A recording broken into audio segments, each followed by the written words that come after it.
It's story time, y'all. It is story time. I'm so excited. I got a good story time for y'all today. Friends, listen.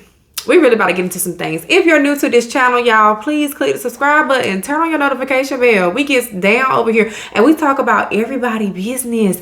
You know, like Greek mythology, U.S. history, world history, all kinds of history and stories and conspiracies. And ooh, I got my 10 hat back here. Y'all see my 10 hat? I'm not going to put it on today, even though I probably should. But let's get into the story time. Do y'all believe in parallel planes? I answer the question. Yes. Do you believe that there is multiple universes or multiple dimensions that we can't see or can and cannot go to? Yes, absolutely. I'm going to tell you why. Ain't no way in the world that when I was growing up, the people's name was Berenstain and not Berenstain. Now, this thing keeps sliding down my nose. I'm going to take it off. Do what you got to do. Ain't no way. Jan and Stan that wrote the Berenstain Bears, definitely last name was not Berenstain. Not in this universe. So I must be from somewhere else. That's my general consensus. That's just what I'm gathering. Okay. Have y'all ever heard of the man from Torre? Now I know what y'all gonna say. Actually, I don't know what y'all gonna say, but we gonna talk about it anyway. So apparently back in the 1950s, there was this man that went through the airport in Japan, right? Just like anybody else. And during that time, TSA won't popping like they popping today, okay? Meaning that you didn't have to jump through hoops and rings of fire just to get to your next destination. You just showed them your ID, your passport, flap, flap, flap, and you was out of there. That's how it was back then. So when he's going through the TSA checks and stuff and they're going to stamp his book, apparently it said that he was from Torre. Now, where is that? Nobody ever heard of that before. Nobody knows what that is. Maybe y'all have. I don't know, friends. Y'all go ahead and let me know. But apparently the people at the airport ain't never heard of it either. So they look at this man and say, you from Torre? So now he getting up in the tizzy. And he's like, yes. Torre has existed for over 1,000 years. Let me show you where it is on the map. So he points in between Spain and France, somewhere in Europe on this map. And they like, yeah, baby, that ain't Torre. So he's like, if I'm not from Torre, how I got this money? So he opened up his wallet. He pulling out money. And it's Torre money.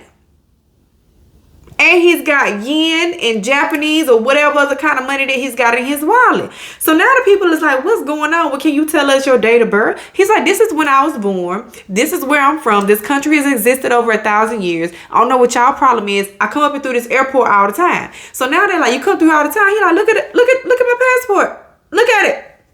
So child, they look at the passport. And of course the passport got all kinds of stamps and stuff from where he's traveling all the time. So they like, sure enough, he sure do come through this airport. So now they got to take him over to security. Ooh, calm down. Y'all, I got worked up. So they take him over to security and they confiscate his items. And they say, you know what? We're going to put you in a hotel room tonight. So he's like, I already got reservations. I got them call and check. I've been on the phone arguing with them all morning. So they call down to the hotel and they ain't got nobody by the name that he's giving them. Broderick Jenningsford. If I've ever heard a fake name, that's the one of them. So this is what he tell the people his name is. So they tell him, you know what, we're gonna call, check, the hotel ain't got you there, so we're gonna get your room. Calm down, we're gonna figure this thing out. Now, you know, at this time you got all kinds of stuff going on, like the Cold War and everything else. So they're getting real suspicious of him. He's speaking this language, but he's got kind of a French accent, but they cannot determine what language it is that he's speaking. So he goes to this hotel. They said, nobody let this man leave. Don't let this man leave. Only thing he can get is food, because they ain't gonna deny you no food. So that's good. I'm glad you got to eat, Broderick Jenningsford, if that's your real name. So he orders room service, gets some food, he chilling, whatever. He's got 24/7 guards on the door. The next day he gone.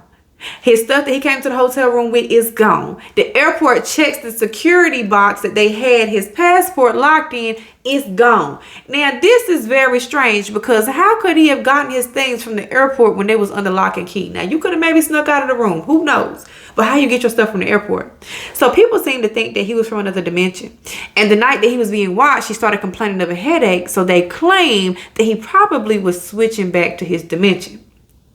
Now, here's the backstory behind this, friends. There was a man back in 1959 that was traveling through Tokyo, and he said his name was like John Zorberg, John Allen, something crazy, and I don't know what it was.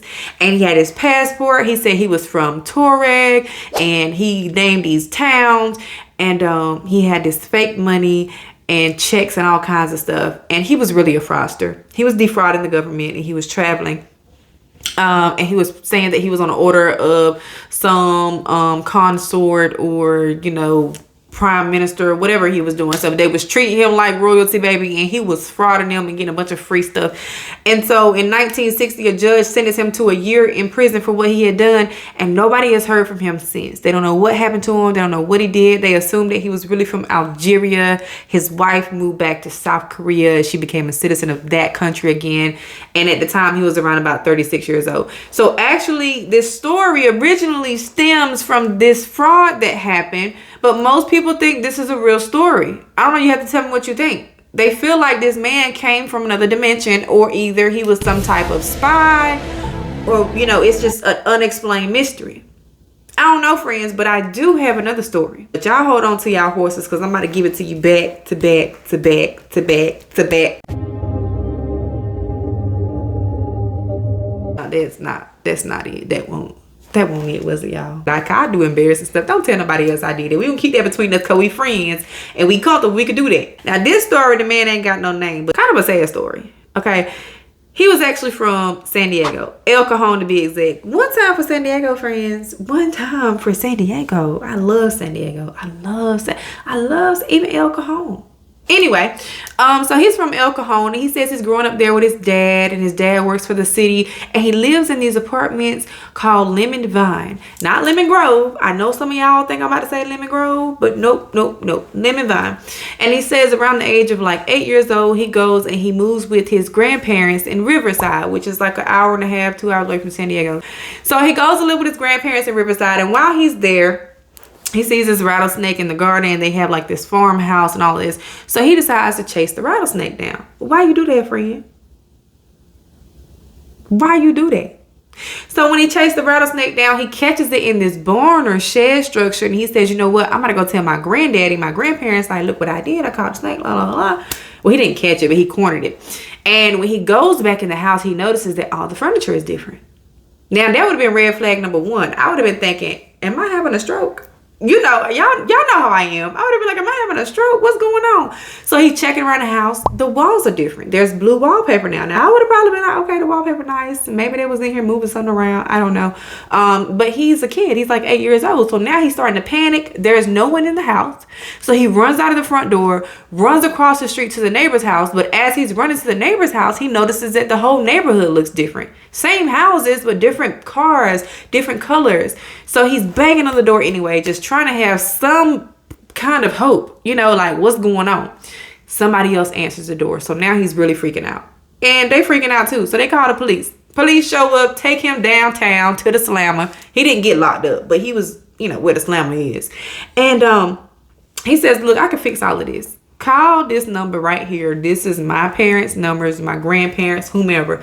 Call them. I know the number by heart. So the police call the number, and sure enough, somebody else answered the phone, and they don't know who this little boy is. Never heard of him. So now he's like, what's going on? This is my name. This is how old I am. This is my date of birth. This is where I'm from. If you can't find my grandparents, please get in contact with my dad. So he gives them his dad's name. He said, my dad works for the city. They said, we've never heard of him. Could not find him. Right?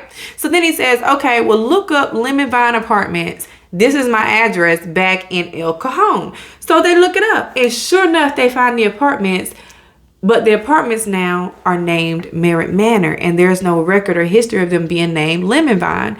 So he's like, oh no, what am I going to do? So at this point, they bring in a social worker. Social worker gives him like a little teddy bear, and they're like, we're going to find your parents for you. They take pictures of him. They put him in a newspaper. They put him on the news. They even go as far as to get him checked out at the hospital to make sure that he ain't bumped his head and think it's something else, right? And sure enough, they would feel like, hey, this little boy's parents are going to find him. We're going to put him on the news. This is back in the 80s. It ain't like it was no TikTok, Snapchat, Facebook. Like, hey, this your kid? They put you on the back of milk cartons and stuff like that during that time. So, y'all, people started coming forward. Couple comes forward, and they're like, you know, this has got to be my son. He fits the description. But when they get there, they realize it's not their son. Everybody's heartbroken because he's hoping that it's his parents, but it's not. Moving on, more people start coming. More people end up not being his parents. So he's really losing hope. So he goes into foster care, and he ends up growing up in the system. And he never found his parents. He never was able to go back home. And he feels like he accidentally switched dimensions. Like there was a glitch and he fell through somehow into another dimension. Now, I can't say that I don't believe him, because I feel like there are things like that that happen all the time.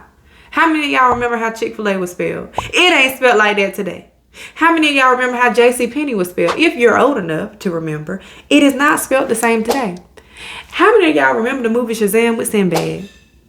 And he claimed he ain't did it today. Now, either somebody pulling my leg or I'm from another dimension as well. And friends, I feel your pain. It seems like some people would say that colors are brighter in that dimension. Things are different in that dimension. And here it's just so like dull and lackluster. And, you know, things just happening that shouldn't be happening. Now, I'm going to say I blame it on CERN, allegedly. Because I don't know what they're doing down there. Slamming and bamming the particles together. And something is not clean in the buttermilk. That's just what I'm going to say. I'm going to leave it at that. I don't know what's happening. But I know that in the Flash, the particle accelerator was opening up all kinds of dimensions and, you know, giving people superpowers, friends. I don't know. What y'all think? We really need to get a discussion going down in the comment section below. And if I was talking too fast, I went through those stories too fast, friend, y'all could just say something.